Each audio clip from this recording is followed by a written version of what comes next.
وبركاته. نحمده ونصلي على رسوله الكريم أما بعد فأعوذ بالله من الشيطان الرجيم بسم الله الرحمن الرحيم لم تر كيف فعل ربك بأصحاب الفيل صدق الله العظيم সম্মানিত ব্যাস সম্মানিত সাংবাদিকবৃন্দ, সম্মানিত বাংলাদেশ প্রশাসন, আইন শৃঙ্খলা বাহিনী, বাংলাদেশ সেনাবাহিনী, বাংলাদেশ নৌবাহিনী, বাংলাদেশ বিমান বাহিনী, গণপ্রজাতন্ত্রী অভ্যন্তরীণ বাংলাদেশ সরকার সকল উপদেষ্টা মন্ত্রীবৃন্দকে বিজয় মাস উপলক্ষে আমাদের সিলেটে গোয়াইনঘাটে সিটি কর্পোরেশনের পক্ষ থেকে এবং ধর্ম মন্ত্রণালয়ের পক্ষ থেকে সবাইকে আন্তরিক মুবারকবাদ ও পান্ডালা অভিনন্দন। সম্মানিত ভিউয়ার্স, সম্মানিত সাংবাদিক বৃন্দগণ, আসলে বক্তব্য দেওয়ার কোনো বিকল্প নেই, আমার যোগ্যতাও নেই। আপনাদের ভিডিওর মাধ্যমে, সোশ্যাল মিডিয়ার মাধ্যমে এসেছি দূর ছাটি কথা বলার জন্য।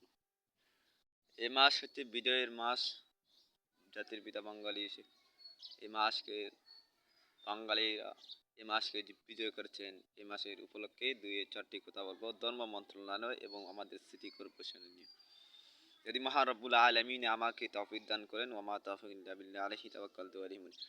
স্মরণ করছি যারাই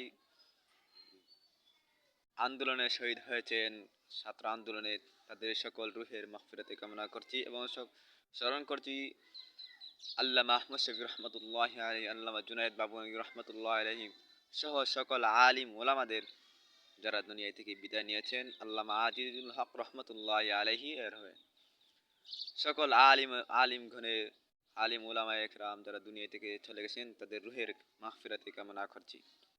এবং আমাদের আরব আমিরাতের একটি দেশ, সেটি হচ্ছে সৌদি আরব, আমাদের সিটি কর্পোরেশনের পক্ষ থেকে, ধর্ম মন্ত্রণালয়ের পক্ষ থেকে যুবরাজ মোহাম্মদ বিন সালমানকে আহলান ও সাহলান এবং ওয়েলকাম আমার পক্ষ থেকে জানানো হলো। সম্মানিত মাননীয় ধর্ম প্রতিমন্ত্রী, উপদেষ্টা মন্ত্রী, আপনাদের কাছে একটি আবেদন। এটি হলো, মাত্র কয়েকদিন লেগেছে 2025 সাল, নতুন বছর শুরু হওয়ার পরেই আমাদের স্কুল যেগুলো প্রাথমিক বিদ্যালয়, মধ্য বিদ্যালয়, কলেজ, ইউনিভার্সিটি যেগুলো শুরু হবে, লেখাপড়া শুরু হবেন বছরের শুরুতেই।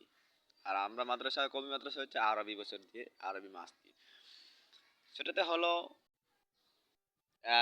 আপনি দিয়েছেন মধ্য মাধ্যমিক যারা 6 থেকে নিয়ে 10 পর্যন্ত আরবি পড়ানোর জন্য মাদ্রাসার কওমি মাদ্রাসা ছাত্র নাসারা অথবা আলিয়া মাদ্রাসা ছাত্র নাসারা এগুলো পড়াতে পারবে না।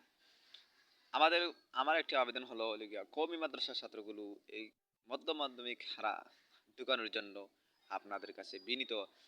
আরও একটি আবেদন করেছিলাম, যদি ছোট নিচের বেসটি যদি ঠিক থাকে তাহলে উপরে বেসটাই ঠিক থাকবে, বিল্ডিং ঠিক থাকতে হবে। তো নিচের বেসটা হচ্ছে প্রাথমিক বিদ্যালয় যেগুলো আসে, এইগুলোর মাধ্যমে আগে আরবি শেখাতে হবে, পরে নাকি শিখছে গিয়া মাধ্যমিক গিয়া শিখতে পারবেন। আপনার কাছে এটাই আবেদন, আপনি আগে প্রাথমিক বিদ্যালয় যেগুলো আছে এগুলো আরবি পাঠানোর জন্য। এবং আরেকটি নিয়োগ দেখেছিলাম, স্কুল কলেজে কোরআন পড়ানো হবে। এটা আপনাদের কাছে অত্যন্ত ধন্যবাদ জানাই।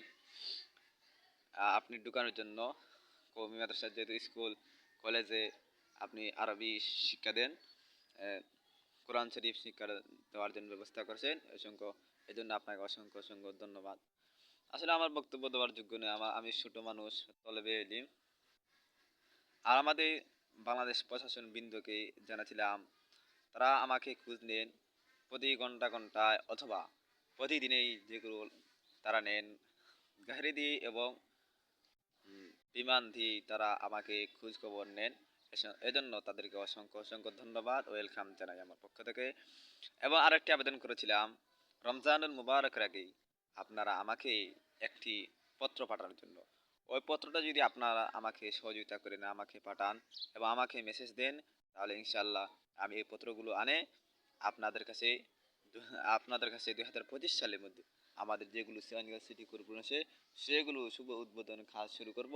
আর 2026 সালে আমাদের আসল কাজটি উদ্বোধন করব। এবং দুইটি রাস্তার জন্য আবেদন করেছিলাম।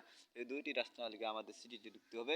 সিটি ঢুকতে পরে যদি রাস্তা না হয় তাহলে আমাদের যে হাওড় অঞ্চলগুলো আছে, আহ, রাস্তা না হলে মানে চলাচল করতে পারবে না, আসতে পারবে। এই জন্য আপনাদের কাছে আরও একটি আবেদন করেছিলাম, আপনারা সরেজমিন এসে যেখানে সেটি হবে সেখানে আপনারা ম্যাপ দিয়ে দাগ দিয়ে গেলে অত্যন্ত ভালো হবে। সকল আপনার কাছে এই জন্য বিনীত আহ্বান করছি, আপনারা আমাকে একটি পত্র পাঠিয়ে দেবেন এবং আমি এই পত্রগুলো সেগুলো খালি জায়গা আছে সেগুলো লেখে আপনাদের কাছে পাঠানোর জন্য ব্যবস্থা করব ইনশাআল্লাহ। সম্মানিত ব্যাস, সম্মানিত বাংলাদেশ আইন শৃঙ্খলা বাহিনী, বক্তব্য আর দীর্ঘ করছি না। একে মিলে, এক যুগ মিলে, অতএব বিপরীত না মিলে সবে একসাথে কাজ করে, হিংসা বিদ্বেষ না করে একযোগে কাজ করে মানুষের পাশে দাঁড়াই, ইনশাআল্লাহ সফলতা আসবে। এবং যেগুলো একজুট হয়ে কাজ করলে মানুষের কাছে দাঁড়াতে পারবো ইনশাআল্লাহ। এই বলে আমার বক্তব্য উপস্থাপন সমাপ্ত করলাম। আগামী দিনে লাইভ দেওয়ার, ভিডিও দেওয়ার জন্য চেষ্টাই করব। আর আপনারা আমাকে সহযোগিতা করবেন নেটের মাধ্যমে এবং বিমানের মাধ্যমে, যেগুলো আপনারা কাজ করেন। অত্যন্ত ধন্যবাদ আপনাদের সে জানাই। আমি এক গরিব লোকের মানুষ। আর আপনারা বলে আমার বক্তব্য সমাপ্ত করলাম। বাংলাদেশ চিরজীব হোক। আসসালামু আলাইকুম রহমতুল্লাহ বারকাতুহ।